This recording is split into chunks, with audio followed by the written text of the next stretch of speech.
সন্ধেবেলায় গিন্নি দেখি হঠাৎ বেজায় গরম। বাজার সদাই আছেটা কি, খাবে আলুর দম। সারাটা দিন কি যে লেখো, মেজাজ বিগড়ে যায়। এবার একটু থলে হাতে বাজার আনা যায়।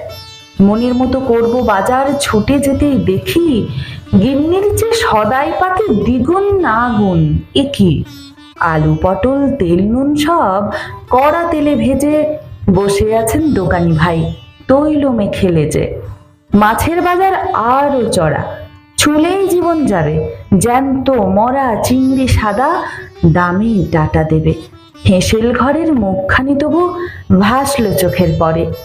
পুঁইশাক আর চিংড়ি কিনে এলাম ফিরে ঘরে। আছে যাদের পকেট ভরা আড়াল টাকার নোট, আগুন জ্বলা বাজার তাদের দেয় কি কোনো চোট। যায় যাক দেশ রসাতলে,